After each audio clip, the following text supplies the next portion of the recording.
voilà, on résilie le contrat qu'on a avec le cabinet Grant Thornton pour la certification des comptes. On avait participé à cette expérimentation. Voilà, il se trouve que ça génère certains surcoûts supplémentaires, mais également une charge de travail également importante. Donc on a décidé de résilier ce marché sans indemnité de part ni d'autre, mais toujours dans la poursuite d'une démarche de fiabilité, bien évidemment, de nos comptes. Ça va de soi. Merci. S'il n'y a pas de remarques... Oui, je vous en prie, Monsieur Duplessis. Oui, bonjour à tous et toutes. Mais nous, on regrette un petit peu l'abandon comme ça brutal de cette expérimentation.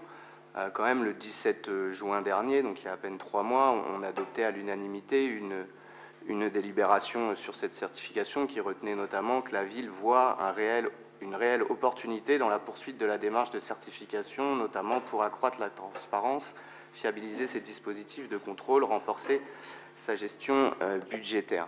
La commune était, il y a quelques années, volontaire pour participer à cette expérimentation qui n'était pas financée par l'État par ailleurs. Et le fait que le gouvernement ne choisisse de ne pas généraliser ou de ne pas rendre obligatoire cette démarche me semble pas justifier le fait qu'on l'abandonne. Alors j'entends les arguments liés aux difficultés d'organisation pour le conduire. Mais bon, quand même, il y a 3 mois, on votait un plébiscite autour de cette démarche, et là, on découvre quelques mois après qu'elle serait en fait trop difficile à mettre en œuvre. Donc, je dois admettre un petit peu ma surprise, et j'aurais été curieux d'avoir eu plus d'éléments sur pourquoi on met fin à cette démarche de certification des comptes dont les objectifs ont été plébiscités par ce conseil municipal à plusieurs occasions. Je vous remercie. Monsieur Martin.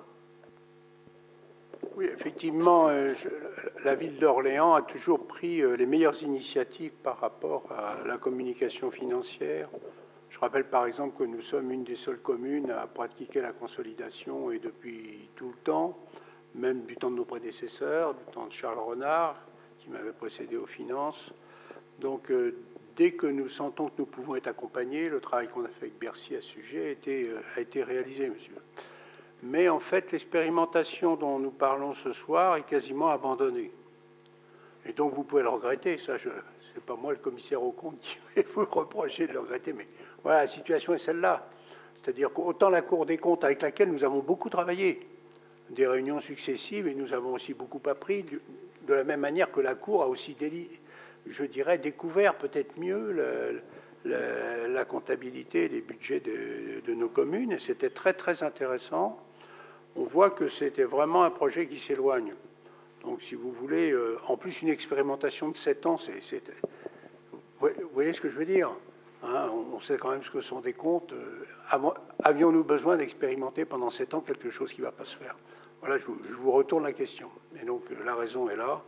Donc, le mieux, c'est pour le moment de constater que ça n'ira pas plus loin. Si ça devait revenir, monsieur le maire, peut-être que la question serait posée. Aujourd'hui, ce n'est pas le cas. Voilà.